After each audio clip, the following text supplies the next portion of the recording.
Bismillahirrahmanirrahim. Assalamualaikum warahmatullahi wabarakatuh.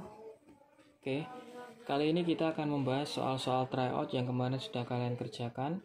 Jadi soal-soal tryout ini adalah soal-soal tryout C2 untuk teknik instalasi tenaga listrik. Oke, tanpa berbahasa basi, kita langsung saja ke soal-soalnya dan kita bahas. Oke, yang pertama, besarnya kuat arus berbanding lurus dengan tegangan dan berbanding terbalik dengan tahanannya. Pernyataan tersebut merupakan bunyi dari, jawabannya adalah A, yaitu adalah hukum Ohm. Soal kedua, sebuah resistor 100 ohm dihubungkan dengan sumber tegangan 20 volt. Maka besar kuat arus yang mengalir adalah, jawabannya adalah B. Jadi untuk mencari arus adalah, rumusnya adalah I sama dengan V per R. V-nya adalah tegangan, R-nya adalah resistor atau hambatan. Jadi I sama dengan 20 per 100, jawabannya adalah 0,2 ampere. Selanjutnya, perhatikan gambar di bawah ini. Jika I1 12 ampere, I2 sama dengan 4 ampere, I3 sama dengan 6 ampere, tentukan besar I4. Oke, kita lihat di situ adalah I1 adalah 12 ampere. Lalu dibagi menjadi 3 cabang. I2 adalah 4 ampere, I3 adalah 6 ampere, 6, 4, 10, dan sisanya adalah untuk I4. Jadi sisanya adalah 2 ampere. Jawabannya adalah B. Selanjutnya, alat untuk mengukur besarnya tegangan listrik disebut, jawabannya adalah C, voltmeter. Bahan di bawah ini yang bukan termasuk konduktor atau konduktor adalah, jawabannya adalah D, mika. Tembaga, seng, besi, dan baja termasuk konduktor. Selanjutnya, alat untuk mengukur besarnya kuat arus listrik disebut, jawabannya adalah C, ampermeter. Selanjutnya adalah, pemasangan ampermeter dikatakan benar jika dipasang secara, jawabannya adalah C, deret atau seri. Perhatikan gambar di bawah ini. Jika posisi selektor batas ukur pada 10 volt DC, maka besarnya tegangan adalah, oke, jadi kita lihat di gambarnya 10 volt DC. Ini ya, 10 volt DC ini, dan selektor batas ukur pada 10 volt DC. Jadi ini ada tiga baris, 10, 25, dan 50. Dan di soal adalah 10 volt DC. Kita lihat saja, jarum menunjuk pada angka 4 di urutan volt DC. Jadi jawabannya adalah A, 4 volt. Selanjutnya, sebuah resistor mempunyai kode warna coklat, hitam, perak. Maaf, coklat, hitam, coklat, dan perak. Tentukan nilai tahanan tersebut. Oke, kita ketahui ini dapat kita lihat di tabel gelang warna. Jadi bisa kita lihat untuk jawabannya sendiri adalah D, 100 ohm dengan toleransi 10%. Selanjutnya, 3 buah tahanan masing-masing 100 ohm, 80 ohm, dan 40 ohm dihubungkan berurutan atau seri dan dihubungkan pada tegangan 220 volt. Berapakah tahanan totalnya? Oke, jadi tahanan totalnya adalah, jawabannya adalah E, 220 ohm. Nilai resistor dengan warna merah, kuning, biru, dan perak adalah, jawabannya adalah C, 246 mega ohm, 10% untuk toleransinya. Dapat dilihat atau dapat dikoreksi dengan menggunakan tabel gelang warna. Selanjutnya, hitunglah nilai hambatan pada selektor di 100 kali seperti pada gambar di bawah ini. Jadi dengan nilai hambatan, kita lihat lambang daripada ohm adalah seperti pelana kuda. Dan di display daripada alat ukur ini menunjukkan gambar di sini. Dan ini adalah batas ukur untuk pengukuran hambatan atau resistor. Selektor diarahkan ke 100 kali. Dan kita lihat jarum penunjuk menunjukkan pada angka 9. Berarti angka 9 ini akan dikali dengan 100 kali. Jawabannya adalah 900 ohm. Selanjutnya, jenis gambar yang mengilustrasikan tentang teknik disebut, jawabannya adalah C, gambar teknik. Dalam menggambar teknik, selanjutnya adalah dalam menggambar teknik, gambar disebut juga sebagai, jawabannya adalah B, bahasa teknik. Jadi dalam menggambar kita akan membahasakan apa tujuan daripada pekerjaan kita ataupun apa yang akan kita kerjakan. Selanjutnya, pernyataan yang tepat mengenai fungsi gambar adalah jawabannya adalah D, sebagai media menyampai informasi. Jadi melalui gambar tersebut bertujuan untuk menyampaikan informasi dari pekerjaan yang akan kita lakukan. Selanjutnya, berikut ini pernyataan yang tepat untuk menggambarkan arti gambar teknik kecuali jawabannya adalah A, bersifat tegas. Nomor 17, sifat utama dari pensil HB adalah jawabannya adalah E, keras dan tebal. Selanjutnya, kertas gambar yang memiliki ukuran 297 x 210 mm adalah jawabannya adalah D, A4. Selanjutnya, pernyataan di bawah ini merupakan fungsi atau kegunaan sepasang mistar segitiga, kecuali jawabannya adalah B, membuat garis-garis saling tegak lurus. Selanjutnya, berikut merupakan sudut-sudut yang terdapat pada penggaris segitiga, kecuali jawabannya adalah E, 95 derajat. Selanjutnya, untuk membuat garis sejajar diperlukan peralatan, jawabannya adalah C, sepasang penggaris segitiga. 22. Mal lingkaran digunakan untuk, jelas jawabannya adalah A, membuat lingkaran. Selanjutnya, garis yang digunakan untuk menunjukkan ukuran suatu benda atau ruang, yaitu jawabannya adalah, mohon maaf ini tidak ada abjadnya, jadi bisa kita urutkan dari atas, A, B, C, D, E. Jawabannya adalah D, garis ukuran. Selanjutnya, alat gambar di bawah ini digunakan untuk, jadi gambar ini ya digunakan untuk, jawabannya adalah C, membuat lingkaran, karena gambarnya adalah, bisa kita lihat itu adalah sebuah jangka.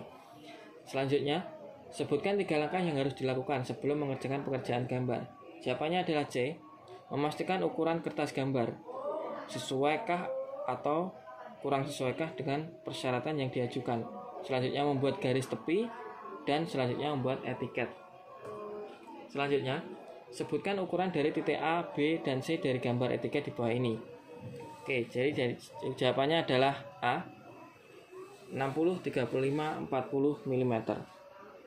Selanjutnya, sebutkan penggunaan dari kolom A, B, dan C dari gambar di bawah ini. Jawabannya adalah A. A adalah digambar, B adalah nama sekolah, C adalah nomor gambar. Selanjutnya, pengertian dari K3 secara umum adalah, jawabannya adalah A, semua kondisi dan faktor yang dapat berdampak pada keselamatan dan kesehatan kerja tenaga kerja maupun orang lain di tempat kerja. Itu adalah pengertian dari K3 secara umum. Selanjutnya, pada prinsipnya pencegahan dan pengendalian bahaya di tempat kerja dapat dilakukan 4 bagian sebagai berikut, kecuali jawabannya adalah C, penilaian dan evaluasi. Selanjutnya, di bawah ini yang bukan unsur penyebab terjadinya kecelakaan adalah, jawabannya adalah D, unsur keberuntungan. Selanjutnya, syarat helm dalam APD atau alat pelindung diri adalah, jawabannya adalah A, tahan benturan, meredam kejutan, tidak mudah terbakar, dan sulit disesuaikan. Selanjutnya, berikut yang bukan merupakan sarung tangan khusus K3 adalah, mohon maaf ada kesalahan lagi, urut dari atas adalah A, B, C, D, E. Jawabannya adalah D, sarung tangan bahan plastik. Selanjutnya, fungsi utama dari obeng adalah, jawabannya adalah C, mencongkel cetakan. Selanjutnya, alat yang digunakan untuk mengupas kabel adalah, jawabannya adalah D, crimping tool atau alat mengupas kabel. 35. Tang merupakan alat yang digunakan untuk, jawabannya adalah D, memegang benda kerja. Jadi untuk melepas skrup kita gunakan obeng, memotong benda kerja kita gunakan tang potong, meratakan dan meluruskan plat bisa kita gunakan palu, untuk menjepit benda kerja bisa kita gunakan ragum. Nomor 36, fungsi alat pada gambar di bawah ini adalah, jawabannya adalah B, mengupas kabel. 38, alat keselamatan kerja yang harus dipakai pada saat melaksanakan pekerjaan perbaikan instalasi dalam kondisi bertegangan adalah, jawabannya adalah D, sepatu karet. Nomor 39, simbol komponen saklar tunggal adalah, jawabannya adalah B, saklar tunggal, gambar dengan saklar satu kutub. Selanjutnya, alat yang digunakan untuk mengukur diameter kawat email adalah, jawabannya adalah D, mikrometer. Selanjutnya, alat yang paling tepat jika digunakan untuk mengukur diameter dalam dan kedalaman sebuah tabung adalah, jawabannya adalah A, jangka sorong.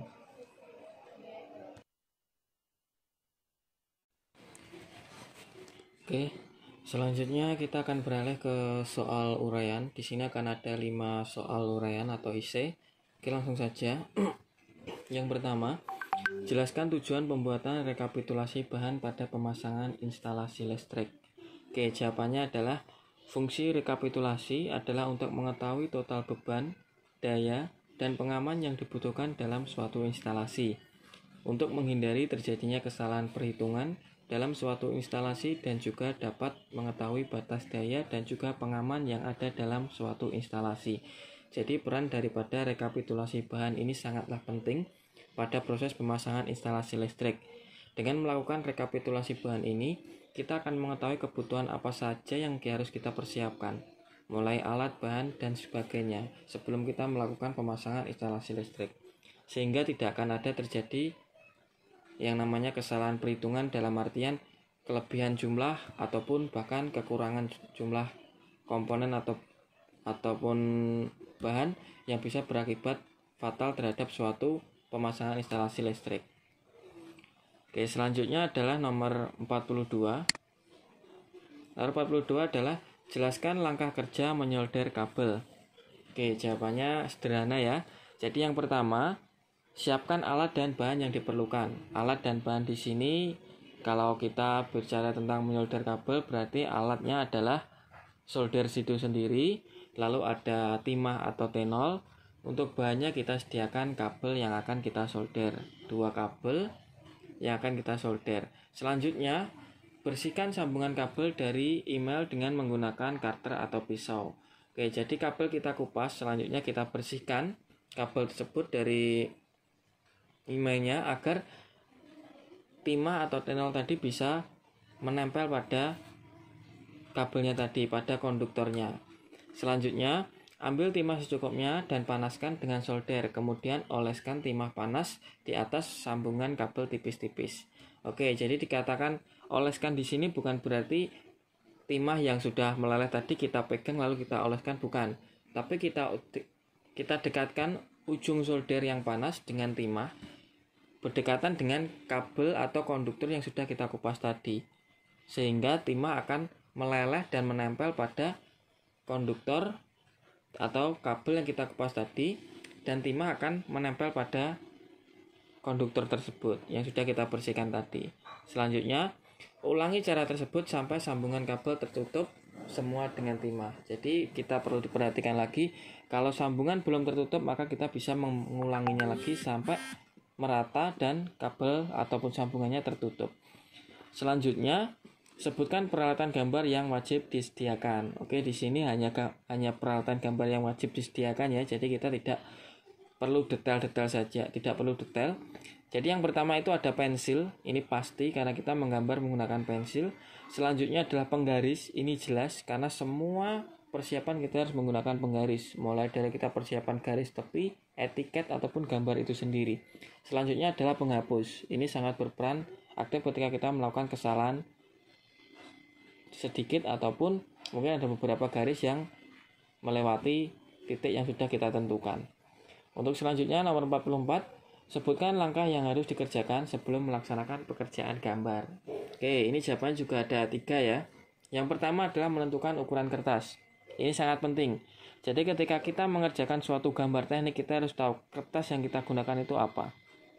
Apakah A4, A3, atau ukuran yang lain. Jadi kita tentukan dulu ukuran kertasnya, kemudian kita memulai. Yang kedua adalah membuat garis tepi. Jadi jangan lupa garis tepi. Garis tepi di setiap gambar teknik itu harus ada. Selanjutnya yang ketiga adalah membuat etiket atau identitas gambar. Ini juga harus ada dalam sebuah gambar teknik. Dan ingat, etiket memiliki ketentuan yang sudah berlaku, mulai dari ukuran, isi, sampai posisi pada kertas gambar. Oke. Selanjutnya, nomor terakhir adalah apa yang dimaksud dengan bahan konduktor? Berikan contohnya. Oke, bahan konduktor adalah benda-benda yang bisa menghantarkan panas dengan baik atau dengan cepat. Dalam hal ini adalah benda-benda yang bisa menghantarkan listrik dengan baik dan cepat, serta memiliki resistivitas rendah atau bahkan nol. Jadi bahan konduktor di sini Yang dimaksud adalah benda-benda yang bisa mengalirkan arus listrik, bukan menghambat, dengan memiliki dengan memiliki daya penghantar yang sangat baik, melebihi ataupun bahkan berbeda dengan isolator. Contohnya sendiri adalah benda-benda yang terbuat dari besi, baja, aluminium, kuningan, tembaga, seng, dan sebagainya. Kita ambil contoh saja seperti kabel listrik yang sering kita gunakan, intinya terbuat dari tembaga. Jadi itulah kenapa disebut sebagai konduktor.